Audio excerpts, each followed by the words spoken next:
You are sitting in a room that is perfectly quiet. No music. No voices. No footsteps in the hallway. No phone buzzing on the table. Just silence. And for a few seconds, it feels peaceful. Then something changes. Your brain starts filling the empty space. Did I forget something? Is someone upset with me? Why has nobody replied? Why does this room feel strange? Why does nothing happening feel like something is about to happen? Your body reacts before you can explain it. Your chest tightens a little. Your attention sharpens. You listen harder. You check your phone, even though you know it probably has not changed. And now the silence is no longer silence. It has become a question. Why does your brain do this? Why can the absence of sound feel uncomfortable? Why does silence make us anxious, even when nothing is actually wrong? The answer is deeper than simply saying you think too much. Silence is not empty to the human brain. Silence is information. And for most of human history, silence was not always safe. This is the strange thing about the modern mind. You can be sitting in a clean apartment, under electric lights, with a locked door, a full refrigerator, and absolutely no predator within 3 miles. But your nervous system can still react as if the world has gone suspiciously quiet. Because your brain was not built for apartments. It was built for survival. And in the world that shaped it, silence often meant one of two things. Either everything was calm, or something was hiding. That difference mattered a lot. Imagine a small group of humans moving through a dark forest. They are not stronger than the animals around them. They do not have claws. They do not have night vision. They do not have armor. What they have is attention. They listen. They watch. They notice patterns. The sound of insects. The movement of leaves. The distant calls of birds. The footsteps of other people. The crackle of a fire. These sounds tell the brain that the world is continuing as expected. Life is moving. The environment is readable. But then everything goes quiet. No birds. No insects. No movement. Nothing. To a modern person, that might sound peaceful. To an ancient nervous system, that could mean danger. Maybe a predator is nearby. Maybe another group is approaching. Maybe the animals have gone silent because they noticed something before you did. Maybe the forest knows something you do not. And that is the problem. Silence creates uncertainty. The brain hates uncertainty. Not because it is dramatic. Not because it wants attention. But because uncertainty is expensive when survival is on the line. A clear threat is frightening. But at least it has a shape. You can run from a lion. You can hide from a storm. You can defend yourself from an enemy. But silence gives you nothing to aim at. It is not danger. It is the possibility of danger. And the possibility of danger is exactly where the anxious brain becomes active. Your brain is a prediction machine. It is constantly asking one question. What is about to happen next?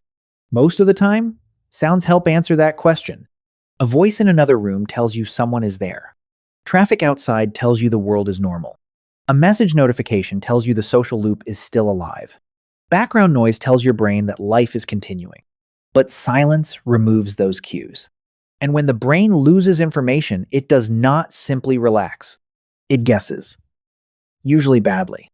Because evolution did not reward the brain that assumed everything was fine and then got eaten.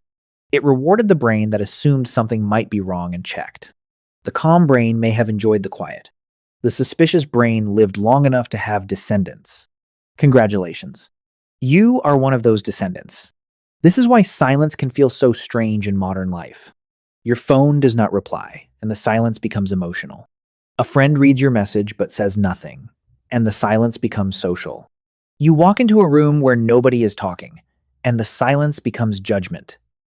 You sit alone at night, and the silence becomes a stage where every unfinished thought walks out and performs.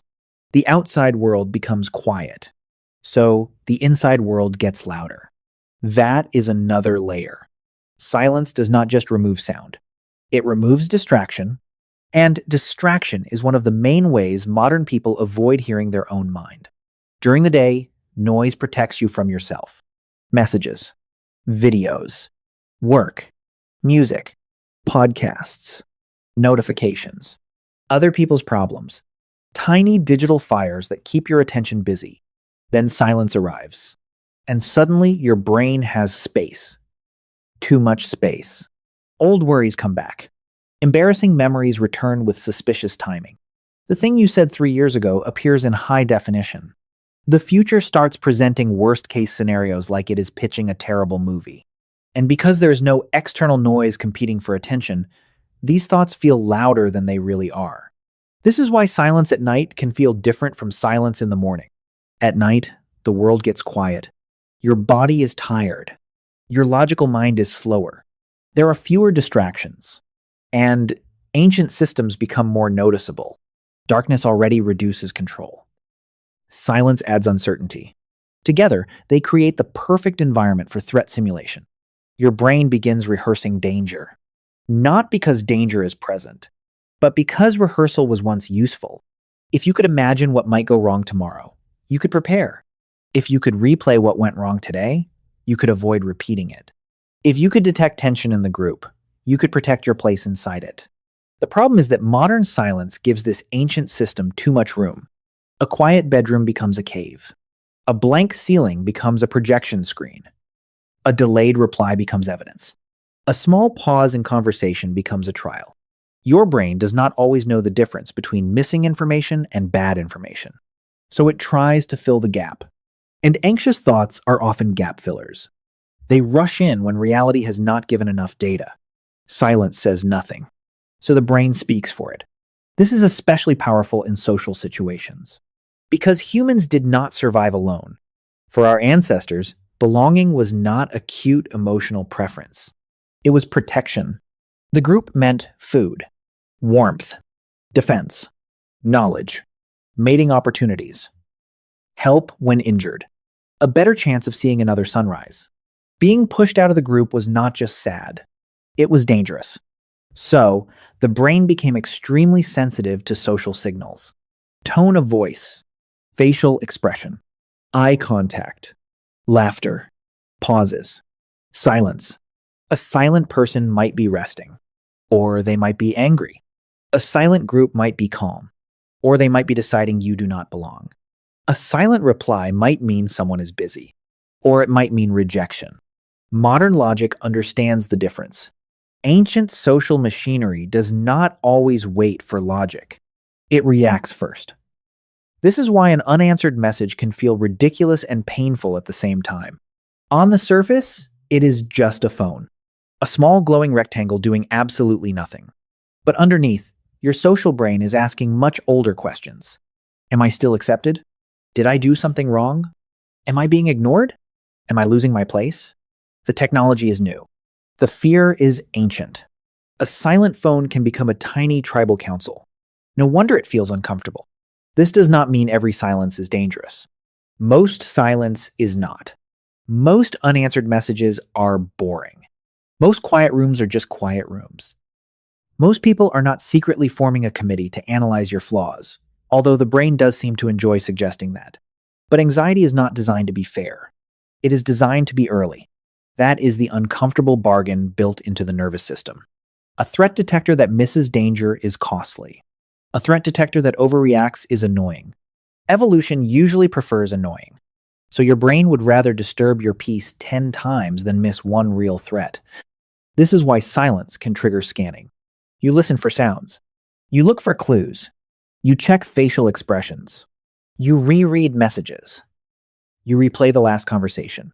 You search for the thing that explains the quiet. And when you cannot find one, your brain may invent one. This is where silence becomes a mirror.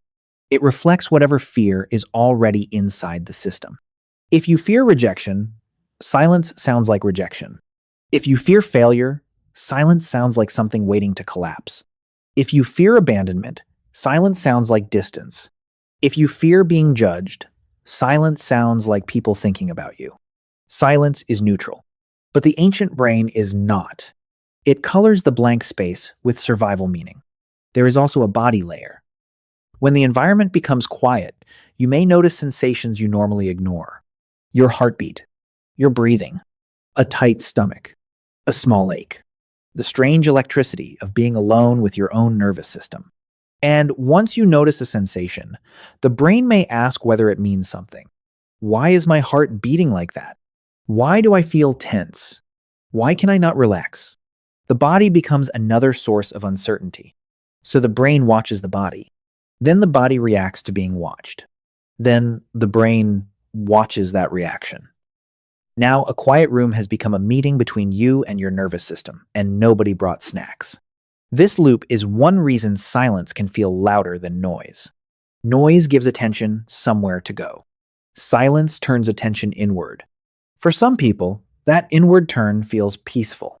For others, it feels like being trapped in a room with every unfinished thought they have been avoiding.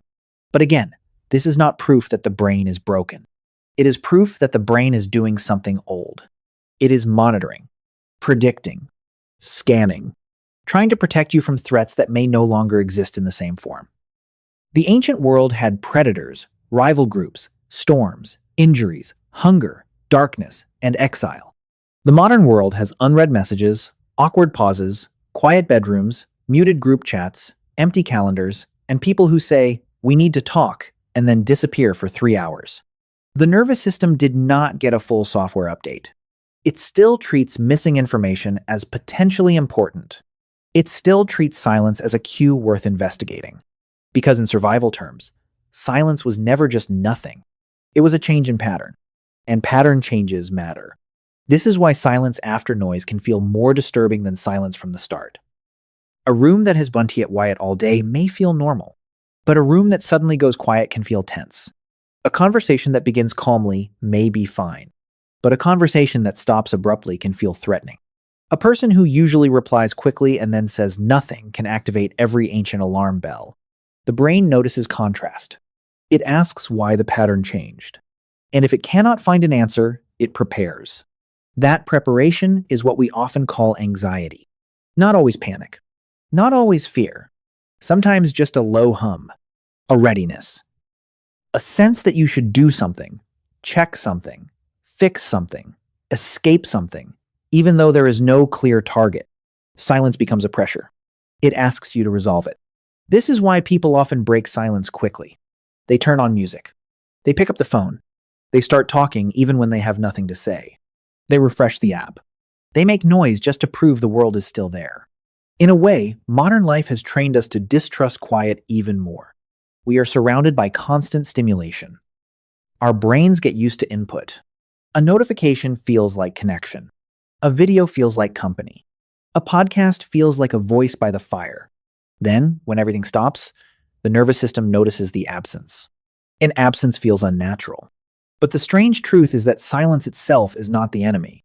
The anxiety comes from what the brain thinks silence might mean. Silence might mean danger. Silence might mean rejection. Silence might mean uncertainty.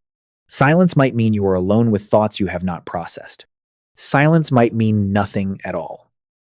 And that last possibility is the hardest for an ancient brain to accept, because nothing is not very useful for survival. The brain would rather create a theory, even a bad theory, especially a bad theory with dramatic music. But when you understand where this reaction comes from, silence begins to look different. It is not proof that something is wrong. It is a blank signal being interpreted by a very old alarm system. Your fear is not responding only to the room. It is responding to millions of years of humans learning that quiet sometimes mattered. A silent forest, a silent tribe, a silent face, a silent night. Those things taught the nervous system to pay attention. Today, the forest might be your bedroom. The tribe might be a group chat. The predator might be an unanswered message. The darkness might be uncertainty about tomorrow. The ancient brain does not always care that the setting has changed. It hears silence and asks the oldest question. Am I safe? That question is not weakness. It is inheritance. But inheritance does not always match the world you live in now. The same system that once helped humans survive can turn a quiet evening into a threat simulation. It can turn a pause into a verdict. It can turn a blank screen into rejection. It can turn stillness into danger. Modern life changed the meaning of silence. The nervous system is still catching up.